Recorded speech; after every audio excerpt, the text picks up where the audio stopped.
So let's talk about Paulo Banchero and the Orlando Magic because I love what I'm seeing from Paulo right now. I know people were really just dismissing Paulo and the Magic because of the injuries, and they've had a rough season. And people have been saying, like, let me get Zion Williamson over Paulo Banchero or Evan Mobley over Paulo. I know Evan Mobley's great, but I think Paulo has a top 5 potential in the NBA. That's how good his ceiling is to me. And when you look at the numbers, like just to start the season, he had that 50-point career high night against the Pacers. And the Magic started 3-1 before that injury took place, and he was out till January the 10th. And obviously, we know about Franz Wagner. He got hurt. I think they had the same type of injury, if I'm not mistaken. And then Jalen Suggs out for the season, the heart and soul, a great leader for this team. And it's been a rough year for the Magic. Now, I understand they've won 8 of their last 11 games. They're going to win today against Boston because obviously Boston's just sitting everybody out. They have nothing to play for. But good on Orlando to take advantage of that opportunity.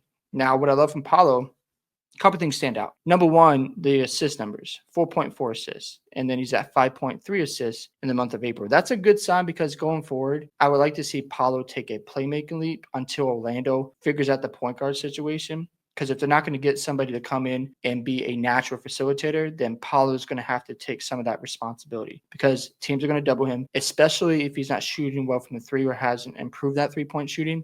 Then he needs to work on that part of his game. Because if he can get to like 5-6 assists a night, that's really good for his development. It helps the team move the ball better. And he's a threat as a playmaker, and that just expands his game even more. I love the rebounding. Now, again, he's at 12.7 rebounds this month. I know it's small sample size, but again, these are things you're looking for in Paulo's game. And he had a streak. I think he had like 30 or more points. Let's see, it was from 1, 2, 3, 4, 5. So 5 straight games at 30 or more points. And, really 7 of the past 8 games where he had 30 or more points in a game. That's impressive because, again, he's their leader.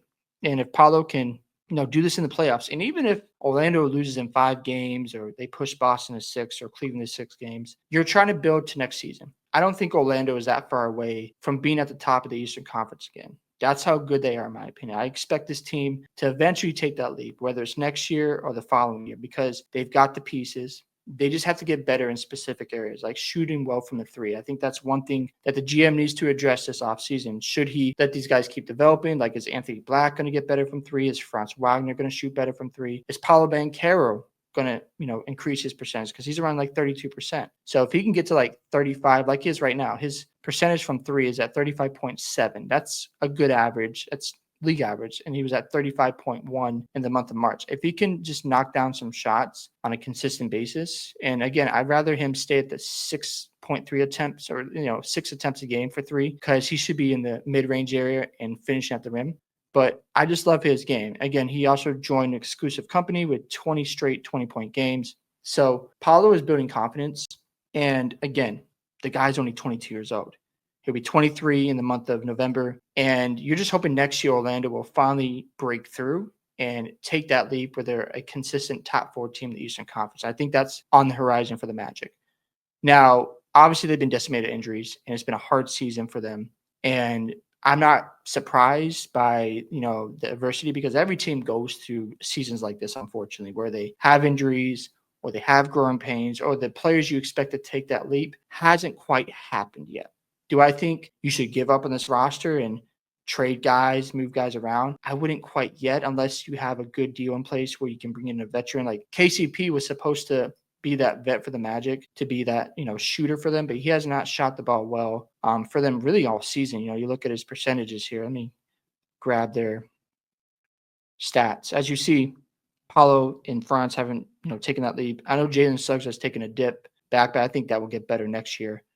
Obviously, Franz's brother is out for the year as well. I forgot about that. And KCP, 34.7, not his typical average. So Orlando has to figure out, are we going to keep this core roster, or are we going to tinker around with some things, bring in a few vets who can shoot well from three, and you can have more spacing out there for Franz and Banchero? And if we can have Franz and Banchero just get to league average, where Franz is at 35%, Banchero is at 38, 39%, and Jalen Suggs obviously will get back to his percentages from three, then the Magic are going to be in good shape. Obviously, defensively, I still think they'll be one of the best in the NBA. There's no doubt about that. But that and the playmaking, like, they got to figure out who is going to be the guy leading the charge. And if you can't rely on Franz and Banchero to take that playmaking lead, then you got to make some tough decisions. I wouldn't touch Jalen Suggs, Banchero, or Wagner. Those are untouchable guys. But maybe you trade Anthony Black for a more experienced point guard. Maybe you trade Wendell Carter Jr. There's some things you got to consider here. Or maybe you move off KCP because it's not working out. I don't know. But I'm not going to freak out. I've liked some of the guys they've developed, like Anthony Black in a bigger role this year. But Tazi's been solid for them. De Silva's had some good moments. So Orlando's not that far off. I know they might lose in the first round. They probably will. Might be an ugly 5-6 game series. Or maybe they get swept. But don't give up in this core yet. Paulo is the future. I still think he has potential to be a top 5 player in the NBA. That's how good I think he is. It's just a matter of him staying healthy, obviously.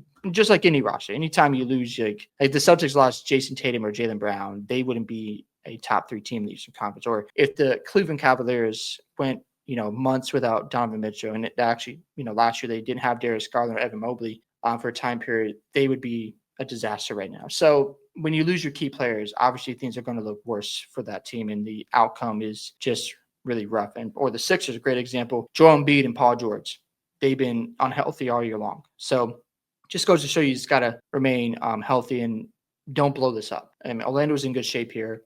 Paulo's been playing really good basketball as of late. And that's encouraging because you can build off that momentum heading into next season. And hopefully we see a leap from Franz and Banchero, because I expect the Magic, like I said, to be one of the best teams in the NBA at some point. I have that much faith in them. It's just a matter of when they're going to take that lead, because anytime you have a young basketball team, you're just waiting for that moment for them to finally click and gel and start winning on a consistent basis. And sometimes you go through slumps where, like the Boston Celtics, before they finally took that leap into championship contenders, they started out, I believe it was, 18-21 before they turned their season around. The year before that, the COVID season, they were the 7th seed.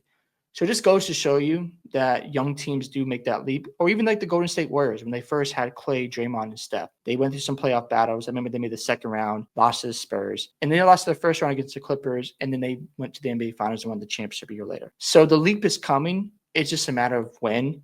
And obviously, you're trying to construct this roster. You're trying to find the right pieces. KCP was not a bad pickup. He just has disappointed this year. Maybe that would change next year. I don't know. So Orlando just got to figure some things out, take some chances, of course, but continue to build around Franz, Paulo Banchero, and Jalen Suggs, and they'll be just fine. But Paulo Banchero has been absolutely on a tear. I'm not surprised, and I have a lot of hope for this team in the future, and just a high ceiling in Paulo, and I think he's only going to get better from here on out. Hope you guys enjoyed this video today. I'd love to hear your thoughts about the recent play of the Orlando Magic. Also, what are your thoughts on Paulo Banchero and how he's been performing lately? And don't forget to like and subscribe to the channel, and I'll catch you in the next one.